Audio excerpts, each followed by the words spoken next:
Bueno, bienvenidas, bienvenidos a esta quinta feria de libros de filosofía, acá en JJ Circuito Cultural. Aprovecho, ya que me tocó moderar y presentar, en este caso, aprovecho para agradecer a quienes hacen posible que esta feria se pueda llevar adelante, a las amigas y amigos de JJ Circuito Cultural, sin los cuales todo esto no sería posible, así que muchas gracias por todo el trabajo enorme. Gracias, Agus Marín, que está ahí detrás de la cámara y de las redes sociales y de mucho trabajo también. Así que bueno, es un trabajo colectivo y estamos muy contentos de que sea el quinto año seguido que lo hacemos. A partir del segundo año de la Feria de Libros empezamos a hacer un ciclo de charlas y tratamos de invitar a amigos, amigas, colegas que publican, que piensan. Creemos que lo que hacemos en los diferentes circuitos de la filosofía tiene valor y la idea es acá conversar al respecto. Tengo la suerte de presentar a dos compañeros, fuimos compañeros, ¿no? En algunas materias, en algún momento. Sí, vos sos más joven, vos sos más joven, nosotros fuimos compañeros, perdón. No es peor ser más grande, pero gracias. Pero bueno, sí, nos conocemos hace un tiempo, las voy a presentar. La charla se titula ¿Tú puedes ser feliz o morir en el intento?, sobre la obligación de ser felices. Y van a conversar Florencia Sigel, que nació en Buenos Aires en el 89, eso tenés toda la razón, Marcela. Decime que no está mi año. No está el año, no, estos años no está. Es profesora de filosofía por la Universidad de Buenos Aires, es autora y divulgadora, enseñó en todos los niveles, primario, secundario, universitario, capacitación docente, y actualmente coordina el área de formación ética y ciudadana en la Escuela de Maestros del Ministerio de la Ciudad de Buenos Aires y enseña en posgrado en la Facultad de Filosofía de la Universidad de Buenos Aires y en la UNAUR. Es autora de Todas las exigencias del mundo, un ensayo sobre la adultez en el siglo XXI, publicado por Planeta el año pasado, y Vos qué pensás, viaje filosófico por las ideas, también por Planeta, y coautora de Filosofar desde la infancia y perderse en el camino, publicado por La Crujía, y El filo del amor, que escribió con Marcela.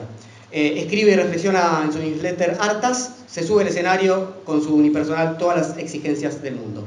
Y Marcela Peidro, profesora de filosofía por la Universidad de Buenos Aires, se desempeña como docente en nivel primario, secundario y terciario, trabaja en Escuela de Maestros y en formación docente y es coautora de El filo del amor, publicado con Florencia por Editorial Planeta, y también es actriz y escribe teatro.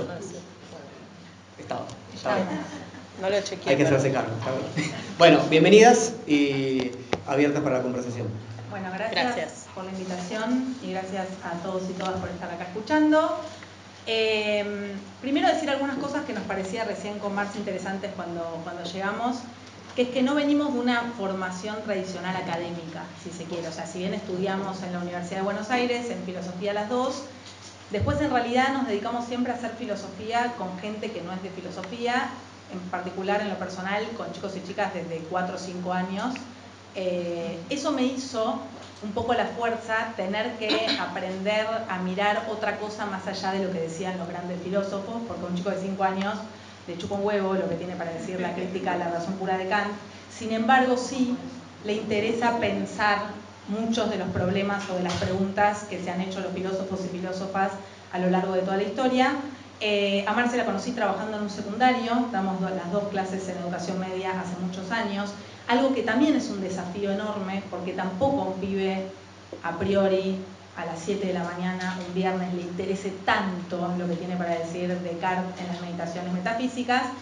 Entonces hay que hacer como apelar a un montón de estrategias y de cosas para poder establecer algo tan básico como es un diálogo. Y eso es algo que durante mucho tiempo a mí me costó mucho y que cada vez más me doy cuenta que también hay una potencia muy grande del saber y hay también hay una reivindicación muy fuerte en la docencia como una manera de gestar conocimiento y de hacer conocimiento también filosófico, que es en las aulas, ¿no? Entonces eso como una primera aclaración de dónde venimos, por qué somos dos y por qué vamos a hablar sobre algo en la que estábamos con Marce recién en un café en la esquina peleándonos porque no llegábamos a un acuerdo y dijimos, bueno, pero igual esto es lo que hacemos en las clases, o sea, charlar sobre un problema, no hace falta que estemos de acuerdo, vayamos pensándolo y después nos dirán ustedes qué piensan. Hay algo, perdón, ya empezamos. Hay algo que me gustaría agregar, que recién en una de las mesas hay un cartelito que dice la enseñanza de la filosofía y estaba mirando los libros y hay uno por ahí algunos lo conocen, vos sí pues sos adulto como yo, de Cerletti, de Alejandro Cerletti, no sé si lo tuviste, si alguien lo tuvo, la facultad, que daba didáctica y que la verdad que en ese momento, ahora cambió un poco, pero en ese momento hace algunos años, era como una isla diferente dentro de lo que era el estudio de la filosofía. En ese momento era un acercamiento a la transmisión de la filosofía y además a la transmisión en la escuela media, que si no, la verdad es que hay discursos que circulan que son para adultos, sobre adultos y que además están enunciados por adultos, entonces después pasar de ahí a hablarle a una persona que tiene 15, 16, 17 es complejo, hay que dar un salto que no es tan fácil y que es un salto de traducción para poder transmitir ese conocimiento, pensar qué es lo que se transmite y bueno, todo lo que dijo Flor antes, ¿no? Así es. Y la idea de hoy es charlar un poco sobre la felicidad. ¿Por qué? Bueno, primero porque es algo que la filosofía siempre buscó. Digo, en ese sentido no es una pregunta original la pregunta por la felicidad, es una pregunta que se han hecho los grandes filósofos desde Aristóteles preguntándose por qué la eudemonía es algo a perseguir, que era la búsqueda justamente de la felicidad y de esa buena vida. Y ahora estamos hoy, 2026, en la que vamos a partir de una afirmación que es que nos quieren meter la felicidad por la cabeza. O sea, vivimos en una época en la que pareciera ser que ser felices es algo positivo. Yo cuando digo esto se me viene a la cabeza siempre mi mamá, que es economista, que para ella la filosofía no sirve para nada, y siempre me dice, Flora, ¿vos por qué te molesta la felicidad? No, a mí no me molesta la felicidad. Un poco te molesta. Un poco me molesta. En realidad envidio a la gente feliz, pero más allá de eso, a mí lo que me molesta en todo caso, y ese es un poco el punto de partida de esta conversación, es cómo vivimos en una época en la que todo el tiempo aparece la felicidad dando vuelta como una recomendación deseable de vida, de una buena vida, que en ningún momento tiene que ver con una pregunta genuina acerca de qué es la felicidad, esa después la vamos a hacer, sino que vamos primero a pensar por qué se nos impone tanto. Y yo pensaba en algunas frases que te dicen la gente que te quiere, que son las peores muchas veces, como, solo quiero que seas feliz. Viste que tu mamá te dice, solo quiero que seas feliz, y vos es como que no sabes si agradecerle o padecerla. ¿Por qué? Porque, ¿qué quiere decir que solo quiero que seas feliz? Sara Ahmed, que es una filósofa que habla mucho acerca de la obligación de la felicidad, dice, bueno, cada vez que alguien te da una recomendación de una felicidad, hay una dirección ahí, hay un direccionamiento. Bueno, pero ¿qué querés tanto? Vos quiero que seas feliz. Bueno, ¿y qué querés? No, nada, qué sé yo, que termine la carrera de abogacía en la que te anotaste. No, nada, que te cases con tal persona. No, nada, que por tu bien te lo digo. La peor frase del mundo que alguien diga por tu bien. Por tu bien, pregúntame qué quiero. No me impongas una felicidad. Entonces, empieza a aparecer en esta época una idea de desearle al otro la felicidad, y la felicidad viene asociada de determinados valores positivos, ¿no? De esta cosa de reponete, mira, anda para adelante, siempre para arriba, vamos que podés. Vieron que ahora está muy de moda los carteles con frases de autoayuda, vive, ríe, sueña, ama, el café que se llama gratitud. Digo, en todos lados uno va encontrando una exaltación a la alegría.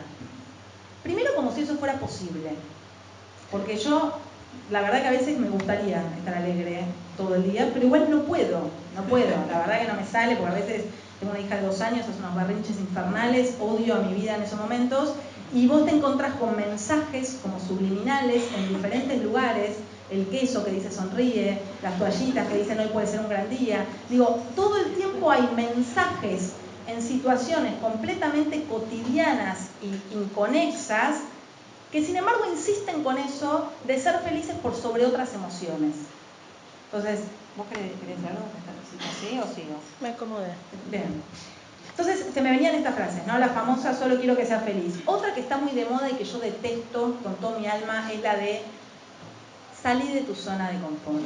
Viste que te lo recomiendan como, primero si uno tuviera una zona de confort en el 2026, ¿no? Eso ya sería, dámela, que si la encuentro, por eso, si la encuentro me aferro al confort ese y no lo suelto más. Pero además porque hay una idea hoy en día, y acá empiezan a aparecer algunos filósofos para ilustrar estos bellos y serenos ejemplos que estoy dando, como, bueno, uno que es uno de los filósofos más citados de esta época, que es Byung-Chul Han. Byung-Chul Han, ¿qué es lo que dice? Dice, bueno, vivimos en una sociedad del rendimiento. en la que todo el tiempo se nos exalta a rendir, a rendir, a rendir y a no poder parar de hacerlo.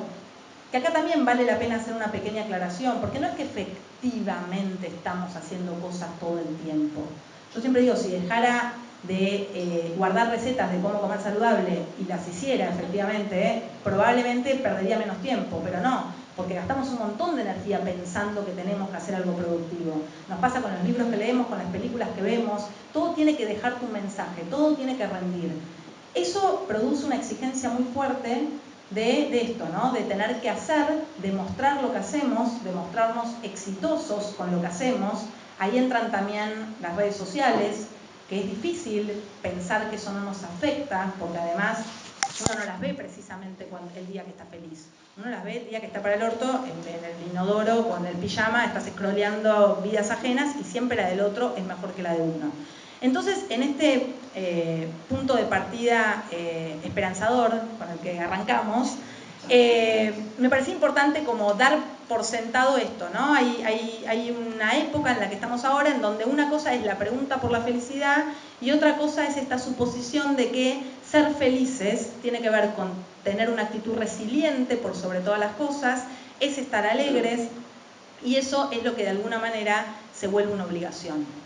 Hay varios autores que hablan de esto, por ejemplo Edgar Cabana y Eva Ilú escribieron un libro que se llama Happycracia, que tiene que ver con esto, happy de felicidad y cracia de reino, ¿no? Es esto, vivimos en una época en la que reina una omnipresencia de la felicidad y que quien se atreve a cuestionarla, y acá empiezan a aparecer algunos problemas, y sos un mala onda. Ese es el tema, porque el tema es que si vos vivís en Narnia y tenés justo, estás saliendo de la zona de confort, te sale bien, fenómeno. Ahora, el tema es que vos de golpe, no sé, te echan del laburo y no estás tan contento porque no te sale, y tenés a alguien que te dice, bueno, amigo, pero si sucede, conviene. Y empiezan a aparecer todos esos discursos, esas fórmulas enlatadas que siempre le hablan a uno. Ahí aparece otro de los problemas de la happycracia. Siempre nos están hablando a uno, al individuo, como si el individuo fuera total responsable de sus éxitos y de sus fracasos. Entonces, cuando hablamos con Marce de que sentimos que esto se ha vuelto una obligación, Lauren Berlant, que es otra autora, habla de el optimismo cruel, o hay otros autores que hablan de la felicidad tóxica, pero son diferentes conceptos que se refieren a esto mismo, a este estado de la situación, a este estado de esta obligatoriedad de la felicidad. Y un poco ahí la pregunta que aparecía era, ¿esto siempre fue así? ¿Esto se hacía ahora? ¿Esto se hacía ahora porque hay redes sociales? ¿Qué pasaba hace 50 años? ¿Qué pasaba hace 100 años? ¿Qué decía, no sé, Dante en la Divina Comedia? O sea, ¿qué pasa con con estas ideas de la felicidad si siempre fueron así? Y ahí la filosofía siempre viene como a echar una mano, porque de alguna manera nos permite, algo que para mí es interesante, que es sumar perspectivas y miradas a un problema. Y esa era un poco una de las primeras preguntas que te hago, Marce, de qué pensás vos respecto a esta obligatoriedad y si siempre fue así. Ya sabés que pienso, lo Ya lo sé, en el pero es bar. un acting, boluda, no lo digas. No, hay una cosa que sí me parece importante por la manera en la que estamos hablando y a quienes les estamos hablando, que nosotras les dijimos que estamos en el aula en general con gente que no suele leer filosofía en sus casas, y si leen filosofía en sus casas, en general entienden una cosa que por ahí no saben que entienden otra que es compleja la situación. Entonces, seguramente muchos de ustedes y muchas de ustedes leen filosofía y leen mucha filosofía, entonces por ahí les parece que hay algunas cosas que decimos que ya las saben, o sea, ya las pensaron, pero también un poco la idea que teníamos con Flor era transmitir no solo el contenido de lo que estamos hablando, sino también la manera en la cual estamos en el aula, que es un poco esta. Entonces, retomando esto que estaba diciendo Flor en relación a lo que pasó en la historia de la filosofía todos sabemos, por supuesto, que tiene una historia y es muy larga. Entonces, para hacer filosofía también hay que hacer uso de esa historia, porque los conceptos nos inventaron ahora, claramente. La pregunta por la felicidad, ¿por qué es la felicidad? Flor habla de Aristóteles y está en, bueno, ya sabemos, casi todos. En particular, yo elegí dos. Uno es Dante, porque sí, porque me gusta. Y otro es Severino Boecio, que es un autor, un filósofo medieval, no sé si lo conocen, si no lo conocen, conózcanlo. Hay un libro que se llama La consolación de la filosofía, y lo que tienen estos dos hombres es que estaban en una situación similar, con muchos siglos de diferencia. Uno está en el siglo VI después de Cristo y otro en el 1300. Severino primero, Dante después, por supuesto. Dante leyó a Severino, lo dice, además, antes de escribir la Divina Comedia, dice, che, leí un libro de un tal Severino Boecio y me interesa la filosofía. Él dice que su interés por la filosofía se despertó leyéndolo a Severino. ¿Por qué? Nos preguntamos. Y tiene que ver un poco con la felicidad, porque lo que pasa con Boecio y lo que pasa con Dante es que los dos están en una situación de desdicha absoluta, son absolutamente miserables. Uno cuando escribe La consolación de la filosofía y el otro cuando escribe La Divina Comedia. Boecio está en una cárcel, una celda en Pavia, esperando que lo maten. Lo decapitaron, todo. Bueno, al final sucedió. Pero antes de eso, está muy desdichado ahí, preguntándose, primero lamentándose porque se iba a morir, pero además uno de sus grandes problemas era que decía, che, ya no voy a ser feliz, se terminó, o sea, perdí mi fortuna, perdí mi fama, perdí todo, estoy acá encerrado y ¿qué hago? Además de esperar la muerte, ¿no? Y Dante lo que le pasa es que había sido acusado, bueno, no sé si saben la historia de Dante, supongo que sí, Dante, Beatriz, todo eso más o menos lo conocen. Pero Dante también estaba en el exilio cuando escribe la Divina Comedia, había rajado de Florencia, que era la ciudad que él amaba, y estaba muy angustiado. Además, bueno, ni hablar que se había muerto Beatriz, que era su amada, pero no su amante, o sea, nunca llegó a nada, pero él la amaba igual. Cuando se muere Beatriz, él lee La consolación de la filosofía de Boecio y dice, apá, acá hay algo, me interesa. ¿Qué es lo que hay ahí? ¿Qué es lo que ve ahí? Ve la pregunta también por la felicidad. Que es una pregunta que, si leyeron la Divina Comedia o escucharon hablar de la Divina Comedia, los pecados capitales y demás, está la pregunta por la felicidad. Está la pregunta y hay un par de respuestas, porque no es que ellos se hacen la pregunta y listo. O sea, Boecio lo que necesita es consuelo, por eso se llama la consolación de la filosofía. Y bien, entonces, cada uno, tanto Boecio como Dante, son personajes en lo que escriben, además de los autores. Entonces Boecio se encuentra en La consolación de la filosofía con el personaje de la filosofía que le dice, tranquilo, la felicidad no era eso que vos creías. Vos creías que tener plata, fama, era ser feliz, pero te habías equivocado. Eso es una falsa felicidad. Le dice la filosofía a Boecio, y Boecio la ve, entiende todo, y dice, ¿y entonces qué es? Por supuesto, el contexto en el que escribe Boecio, sabemos cuál es, entonces la respuesta es la contemplación divina. Es eso. Primero es la contemplación, ¿no?, de Dios. Entonces, no tiene que ver tanto con lo que se tiene, sino con otra cosa, sino casi con lo que no se tiene. Entonces, ahí aparece el papel de la fortuna, que es de la suerte, digamos. Lo que tenés podés dejar de tenerlo, entonces hay algo de que vos no podés controlar qué tenés, cuándo, cómo, porque en cualquier momento puede desaparecer. Está también la historia no está acá, está en Aristóteles, pero la historia de Príamo, que era el hombre más poderoso de todos, más feliz de todos, y después el hijo se murió en la guerra de Troya. Bueno, pasaron cosas y dejó de ser feliz. Entonces eso puede pasar también. ¿Qué dice Dante en relación también a lo que decía Flor antes? Dante dice, es cierto, hay felicidades que creemos que son felicidades y que no lo son, pero él dice una cosa en relación obvio no en relación a esto porque pasaron miles de siglos, pero esta frase de, más allá de salir de tu zona de confort, esta que es, si querés podés, que esa sale mucho también. Hay algo del deseo de felicidad que para Dante, que era aristotélico, y por supuesto para Aristóteles también, y para toda la que vinieron después casi, esta idea de que el hombre tiende por naturaleza al bien, y al bien supremo, ¿no? Entonces, el deseo por la felicidad es un deseo natural, no es algo que puede decidirse, no es que alguien puede decir, che, yo no quiero ser feliz. Todos queremos ser felices. ¿Dónde aparece el problema entonces? En cómo entendemos la felicidad. Y entonces ahí Dante dice, che, hay gente que entendió mal y cree, ya se lo había explicado Boecio antes, hay gente que creyó que la felicidad tenía que ver con los bienes materiales, con la fama y demás. Esa gente está equivocada. ¿Qué es la felicidad entonces? Y Dante dice lo mismo que Boecio. Bueno, es la contemplación divina, pero no dice solo eso, porque es posterior. Él es del 1300. Ya había leído unas obras de Aristóteles que estaban desaparecidas cuando escribió Boecio su Consolación. Entonces lo que dice Dante es, pensemos esto. Es así, hay un infierno, hay un purgatorio y hay un paraíso. Y la gente va ahí cuando se muere. Ahora, ¿quiénes van ahí? ¿Quién determina quién va a dónde? ¿Cuál es la relación con la felicidad? Y entonces la relación es la siguiente. También pensando en lo que decía Flor. Cada uno va donde se merece. Fin, diría alguien que no vamos a citar. Entonces,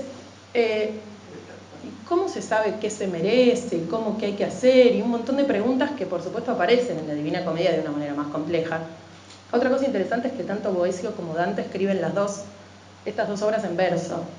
Entonces, claro que Dante lo había leído, ¿no? Entonces, ¿qué es lo que dice Dante? Dante dice, el hombre es responsable de lo que elige y tiene que ser castigado o premiado por eso. Entonces, la idea de que somos los responsables de ser o no felices ya estaba en el 1300.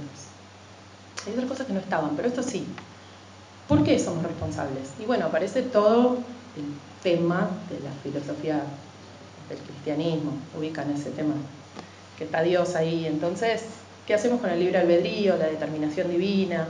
Entonces Dante dice, bueno, a ver, organicemos un poquito las cosas. Dante está en Florencia, en una selva oscura, no sé si saben cómo empieza la Divina Comedia, pero en una selva oscura me encontraba un desgraciado, el otro también esperando la muerte en una cárcel. Entonces Dante dice, tengo que salir de acá, ¿cómo hago? Pero no cómo hago yo, no es un problema individual el que tiene Dante. Lo que a Dante le preocupa, porque además lo expulsaron de Florencia por traidor, lo que a Dante le preocupa son las costumbres de Florencia, es su ciudad. Eso le importa, no él salvarse solo. Nadie se salva solo, diría una serie muy buena. Entonces, esto dice Dante, che, tenemos que salvar a Florencia. ¿Cómo hacemos? Bueno, entendiendo de qué hablamos cuando hablamos en principio de la felicidad y de la responsabilidad que tenemos de ser felices. Entonces él dice, no vamos a discutir si queremos o no ser felices, pues eso es un deseo natural. Listo. Ahora, ¿cómo hacemos para saber qué está bien y qué está mal? ¿Qué hay que querer y qué no? Y él sabe. Entonces dice, los que desean mal son los que desean de más o los que desean de menos.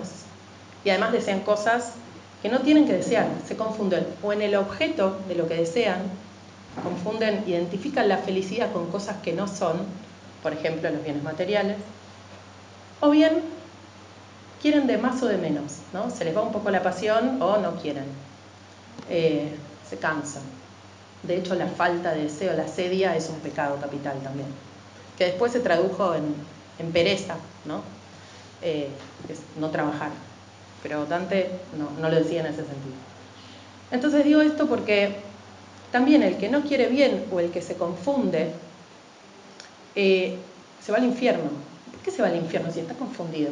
Porque tiene en sus manos, tiene en su poder la posibilidad de corregirlo. La razón tiene que educar a la voluntad. Dice Dante, para que podamos querer lo que hay que querer, para que no nos confundamos y creamos, ¿cómo se dice? Creamos, ella no sabía cómo jugar verbo. Y creamos que la felicidad es una cosa que no es. Pero claro, igualmente hay que ser virtuoso, dice Dante, porque ya era aristotélico, ¿no? La vida virtuosa es importante. Es importante porque es un medio para alcanzar esa otra felicidad. Para llegar al paraíso tenemos que hacer un par de cosas. Y si no las hacemos vamos a ser castigados y no vamos a llegar nunca al paraíso.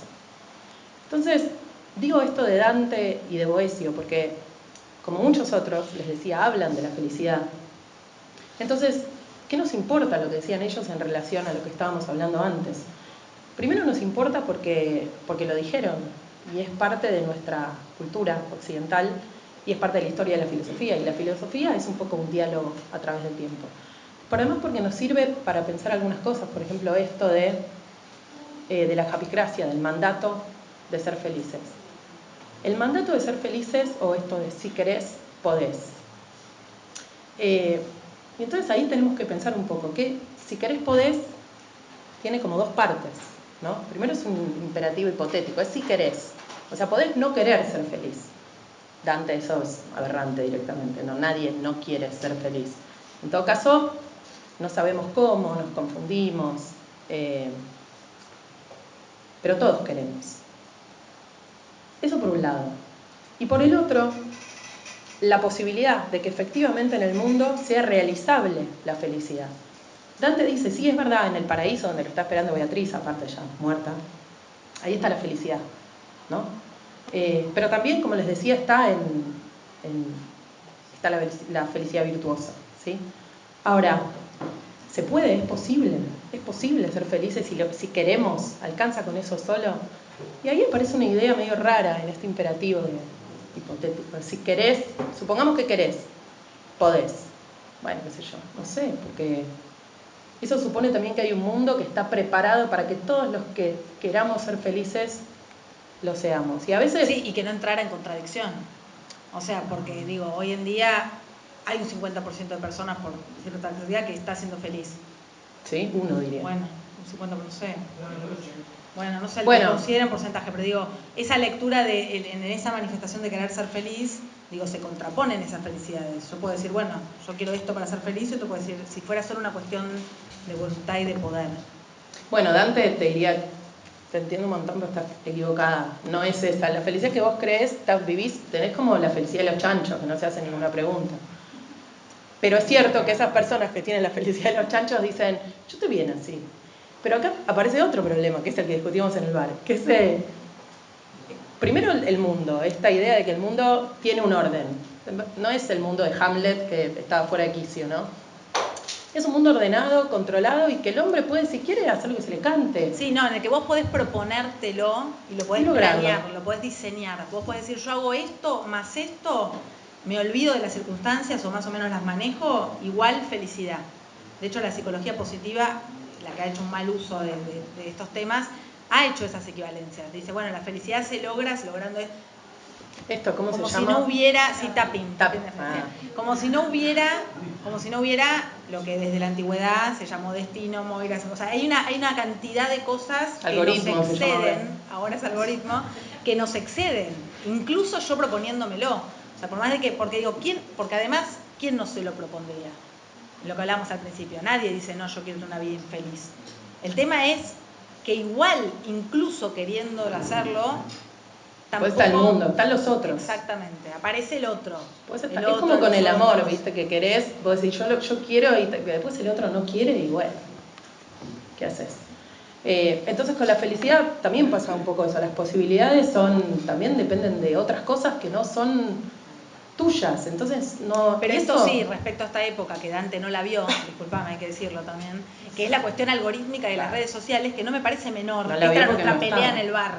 Marce decía, vamos a hacer la cosa bilardista. Marce decía, es lo mismo, no existe, o sea, esta obligatoriedad de ahora de la felicidad ya existió antes. Y yo le decía, no, pero pará, no. Porque vos ahora no me parece menor lo que hacen las redes sociales y cómo vos antes comparabas tu vida con 2 o 3 vecinos y vos ahora la comparás con un efecto de millones de personas que todo el tiempo te están poniendo a comparar eso, y eso produce también mucho malestar. Y me parece que esto sí es un síntoma de esta época, que son los algoritmos, que son las burbujas en donde cada uno se le aparece lo que piensa que no tiene, que a su vez es muy distinto a lo que vos ves, porque ya no existe un horizonte común de felicidad. Ahora es como demasiado distinto, lo que a mí me parece es completamente distinto a lo que te parece a vos. Ya la referencia común también se pierde, y eso sí es una característica para mí de esta época. Sí, eso sí. Bueno, te gané, boludo. No. Pero sí me parece que también hay que prestar atención al deseo de felicidad, porque también hay una idea ahí, en ese si querés podés, que me obsesiona, ya ven, que es que el deseo, más allá de que el mundo es un mundo ordenado y sobre el cual se puede planificar, no vive en Argentina la gente que dice... Desordenada. Sí, no, digo que lo que está supuesto es que es un mundo que está ordenado y que el sujeto puede controlar, eso también ya estaba antes, estuvo en algún momento de la historia. Pero además es un sujeto que no tiene inconsciente, por ejemplo. Es un sujeto pre-freudiano, no sé, un sujeto pre-todo. Porque sí, que conoce su deseo. Porque conoce ahí su hay deseo, otro tema que es... Y además quiere el bien para sí mismo, sabiendo que es el bien para sí mismo, bueno. No, pero además si yo ahora les dijera, bueno, ok, vivimos en Finlandia, corran por su felicidad, ¿sabrían hacia dónde ir? No, ellos saben. Eso es una cagada. O sea, ahí aparece otro problema, que es, suponiendo que uno tuviera todas las condiciones que nadie las tiene, tampoco tengo tan clara cuál es esa felicidad. Él sabe, mira, levantó la mano. Salvo... No, perdón. Sí.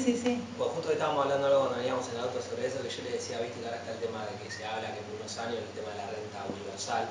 Entonces estábamos hablando de la profesión de ellos y yo le decía, bueno, vos harías tu trabajo si vos ya las necesidades aunque no necesitaras el sueldo. Yo no, yo lo hago por plata, o sea, si no lo haría otra cosa que me guste más. Y ella me decía que sí lo haría igual. ¿Qué trabajas? ¿De qué sí decir? Bueno, Bien. claro. Eso es terapéutica. Sí. Pero bueno, habla bien de ella. Sí. No es por la plata, pero bueno, cada uno es como muy subjetivo también el hecho de la... Bueno, ahí, digo, más allá de después lo que cada uno pone, pero claro, ahí primero sería si vos le podés poner un nombre a eso que llama felicidad. Que son cosas distintas. Digo, uno puede pensar que deseamos ser felices. Ahora, si yo te digo, bueno, ¿y para vos qué es finalmente la felicidad? No es tan fácil de poder explicar. Digo, y también porque es algo que se mueve, digo, y está bueno, porque está asociado también con el deseo, que el deseo, volviendo también a la filosofía, en el origen de Eros, en el origen del deseo, se da todo lo que es lo placentero, la belleza, el amor, pero y al mismo tiempo hay también un componente de pobreza, de amargura. Eros es el hijo de Poros y de Penía, y de la diosa de la abundancia, pero también del dios de la pobreza. Y Eros es eso, es producto de esas dos cosas. Es decir, que Eros es todo lo bello, toda la alegría, pero también lo que nos cuesta, pero también lo que nos falta. Y eso también tiene un vínculo con la japicracia de la que hablábamos al principio, porque el problema de esta felicidad que se nos impone es que solo te muestran esta parte linda. Nadie quiere hablar de lo que cuesta. O sea que incluso yo te podría decir que la felicidad tiene que ver también con cosas que dan trabajo, y que ser acompañante terapéutica, vos no estás pensando en pura alegría, pero sí estás pensando en una felicidad. Con lo cual, para mí entonces, volviendo un poco al comienzo, que nunca es el comienzo, tendríamos que pensar, bueno, si no queremos quizás la obligación de ser felices, que eso es algo que por lo menos en lo personal no quiero, pero sí quiero ser feliz también. Y también algo que me parece interesante en esta época es poder darnos el lugar a la pregunta de qué es la felicidad para nosotros, que a su vez nunca es para uno solo. Digo, para mí siempre es también con otros y tiene que ver con una época. Pero para mí es una pregunta que también tenemos derecho a hacernos, porque si no pareciera ser también que ya está. Este último tiempo estuvo dando vueltas una entrevista de Lucrecia Martel, ¿vieron? Bueno, hubo muchas entrevistas. Pero ella habla de la resistencia para pensar mundos posibles. Y a mí también me parece interesante eso, porque si no, es como, bueno, ya está. La japicracia nos oprime, listo, no quiero esta felicidad. Bueno, ¿pero qué? ¿No quiero ninguna felicidad? No, yo sí quiero ser feliz. Y también quiero preguntármelo, incluso no viviendo en Finlandia. Al revés, me lo quiero preguntar porque vivo en un mundo que es un bajón. Bueno, ¿y qué hago con eso? ¿Cómo construyo una felicidad? Acá teníamos dos caminos. Marce decía, la charla se termina acá, Flor, no tenemos propuestas. Y otra que yo le decía, pensemos algunas líneas. No, yo lo que iba a decir es que te pasa lo mismo que a estos dos, porque no te quiero, pero Boecio y Dante, vuelvo a decir que les pasa lo mismo que a vos, son personas desdichadas. Yo no soy desdichada. Lo dijiste recién, desdichada, miserable, que vive en Argentina, o sea, no vivís en Finlandia, y se preguntan por la felicidad que no tienen. Digo esto porque la característica del deseo es un deseo de algo que no se tiene, no podés desear algo que tenés. Pero tengo ganas de tener eso que no tengo. Porque no lo tenés. Pero tengo ganas. Preguntale a ella. Ganas. Bueno, vos no, porque ya sabemos que sos feliz, pero el resto. El tener ganas no es motivo suficiente, te quemó. El tener ganas no es motivo. Aparte, mañana no puedes putear más si vas a trabajar. Vos siempre contenta, ¿eh? No, está ese. No trabajarás un día de tu vida. Sí, no trabajas un día porque amás tu trabajo. Si amas lo que haces, no trabajarás un solo día de tu vida. Vos no trabajás, es eso. Es vocación. Sí, es vocación. Me perdí igual lo que estábamos Yo también. Bueno. No, eso, la característica del deseo, que el deseo siempre es de algo que no se tiene, obviamente. Entonces, la felicidad es trágica desde que se empezó a pensar en ella, porque es una ilusión que podemos obtenerla y que además, en caso de obtenerla, no vamos a querer otra cosa después. Es trágica, pero... Ellas se peleaban. Nosotros estamos así dando clase. Es trágica, pero también es un refugio. Yo quiero decir esto, que para mí puede ser un lugar, cuando uno lo piensa distinto, que puede ser un lugar de resistencia, siempre y cuando nos animemos a explorar, por lo menos hoy en día, otro tipo de emociones que hagan también a la felicidad. Es decir, si la felicidad es 2 puntos, alegría y salir de tu zona de confort, y si querés podés, renuncio a esta felicidad de mierda, me parece lo peor que hay. Ahora, si la felicidad puede ser, che, permitite ir cambiando, che, no sé, hacete preguntas, che, el otro día también escuché una entrevista a Sofía Gala, voy a tirar una que escuché, que ella decía que estaba en contra de la ternura, que había que hacer algo más punk. Y yo pienso lo opuesto, para mí la ternura es también una manera interesante de habitar esta época tan dura y que también se puede pensarla asociada a la felicidad. ¿Por qué digo todo esto? Entonces, que me parece que hay que pensar otras narrativas posibles, que frente a esta obligatoriedad de la felicidad que nos quieren hacer pensar, que la quieren reducir a una pastillita más de Instagram, a 3 reels, a 3 tips para no sé qué, a una frase de autoayuda, bueno, tiene que haber otras maneras, pienso yo, que incluyan sus ambivalencias, que incluya la búsqueda, que incluya algunas resistencias y que incluya esto, las contradicciones, de que vos vivís en un mundo que tiene un montón de problemas, que los ves, que te conmueven y que en eso también intentás sobrevivir. Es una felicidad rarísima quizás, pero bueno, no sé. Bueno, no sé qué decirte. No, la de la ternura banco. La ternura bancamos. La ternura banco. Pero sí me parece que los felices no se hacen preguntas, eso para empezar. Así que ya sabemos todo lo que... Vos no sé qué haces acá. Vos retirate. Pero me parece... Sí, ya sabéis lo que me parece. Hay diferentes definiciones de la felicidad, pero lo hubo a lo largo de la historia. El tema también es qué uso se hace de esa definición. Quizá el tema no está en... No podría pensar si hay una diferencia realmente cualitativa entre esta época y otras. Yo sé que vos pensás que sí. ¿No? No, para mí el tema de las redes sociales y la virtualidad no me parece menor en el efecto que produce en nuestros cuerpos y en nuestros deseos también. Digo, no me parece que esté escindido eso. Que si bien no es nuevo, digo, también se me venían a la cabeza cuando pensaba en estos temas, no sé, Mad Men y Don Draper cuando habla de la publicidad y habla del capitalismo y de los... que él decía, bueno, la felicidad es siempre querer lo que viene o es tener el coche rojo o es... Digo, eso sigue, eso no es nuevo, es cierto, pero ahora me parece que se multiplica todo el tiempo y cada vez más y que es muy ensordecedor mantenerse firme, es muy difícil que eso no te altere. Me parece que es muy difícil, es casi un ejercicio imposible y que además excede la voluntad. De hecho está demostrado que por más de que vos te lo propongas, igual te altera. Entonces eso me parece que es muy complejo y que por eso son tan valiosos estos espacios de encuentro presenciales en los que vos te permitas, aunque sea hacerte una pregunta y discutir y que alguien te diga, che, yo pienso esto, yo no sé. Eso ya me parece que es muy valioso y que rompe las burbujas algorítmicas que lo único que hacen es reconfirmar los sesgos de que nosotros tenemos. Eso para mí sí es algo muy propio de esta época. Sí, hay algo que nosotras ya les dijimos que trabajamos con adolescentes, donde por supuesto las redes sociales y la tecnología en general está todo el tiempo, aun cuando ahora hay una política que no esté en la clase, ¿no? De que dejen los celulares y demás. Es cierto que está en el cuerpo, son todos muy ansiosos, tienen... Somos todos.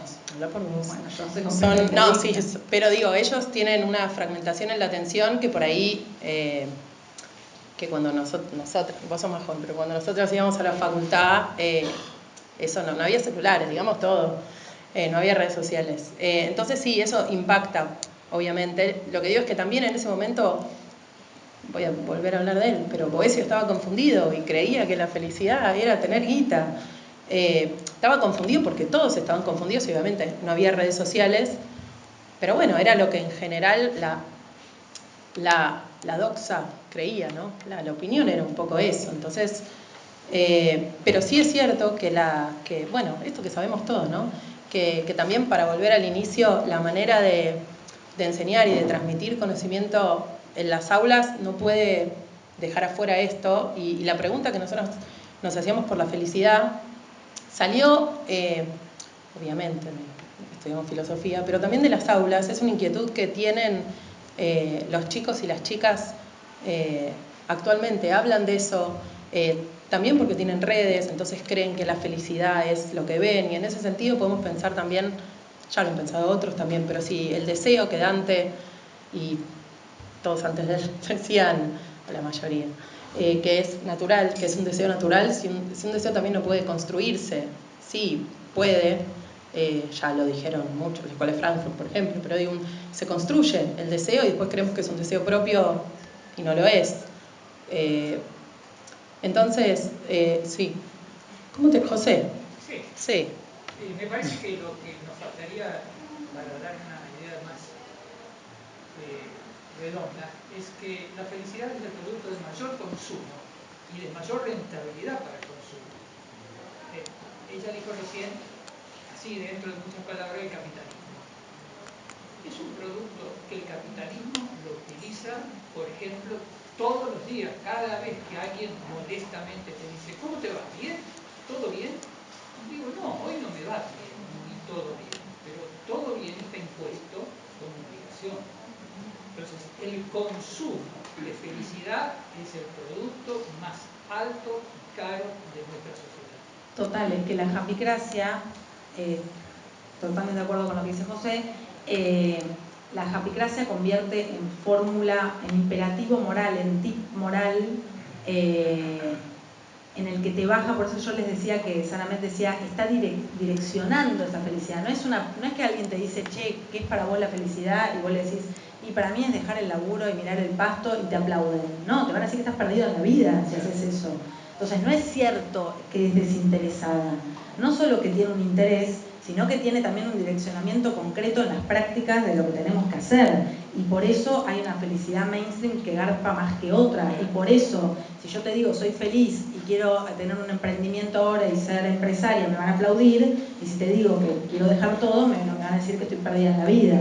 Entonces, por supuesto que no está escindida de este contexto. En ese sentido, y ahí sí me parece que va a sonar un bajón lo que digo, pero es la puerta a pensar otras posibilidades de felicidad. Yo creo que frente a estos imperativos morales de esta época que nos ordenan cómo tenemos que sentir, y esta felicidad que en algún punto es una condena, porque ¿sabés qué? Andate a cagar, yo no quiero ser feliz así, o sea, no quiero, déjame afuera. Ahí aparece algo que es interesante, que cuando alguien hace filosofía o cuando alguien lee o cuando alguien se hace preguntas, que es la puerta de entrada a la ética del deseo. Es decir, y volvemos a lo anterior, la posibilidad también de angustiarnos, por ejemplo, que está vedada en una felicidad domesticada.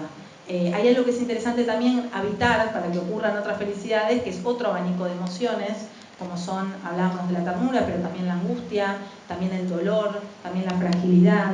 Exponerse a otros sentires también son la puerta de entrada a pensar la posibilidad de otra experiencia de la felicidad, que no es esta que nos quieren decir. Yo lo único que pensaba es esto, es la japicracia es un bajón, no quiero esto, pero sí me gustaría también que tengamos derecho a reivindicar una felicidad más propia, que propia no es individual. Más auténtica, si querés, sí. Porque me parece que también se ha hecho en este último tiempo mucha loa al mundo interior de cada uno y todos estos mensajes individuales, como si uno efectivamente podría ser feliz si después salís a la calle y la gente está durmiendo en la calle, y a eso, sin embargo, no nos altera nada, ¿no? Entonces eso también me parece que es interesante poner sobre la mesa. Y después está la culpa que eso también te da. Digo, entran un montón de cosas en la búsqueda de la felicidad. Por eso no es tan sencillo. Y por eso pensamos que es una cosa y después igual nos problematizamos. Sí, me parece que en relación a esto que vos decís y a lo que decía Flor, algo que la felicidad está como intrínsecamente asociada a la alegría, no tanto a lo que se tiene, sino que a lo que no debe tenerse. Por ejemplo, angustia, tristeza, esto de que abrís la Paulina y te dice sonríe, ¿viste? O las cosas para los que tienen hijos, hijas, o simplemente comen patitas de pollo, que hay unas con forma de sonrisa también. Como que hay algo de eso que se impone y que se asocia a la felicidad a esto otro, y este sentimiento de paz incluso, eso ya estaba también. ¿No? Sí. Estamos, ¿no? Sí, Estábamos.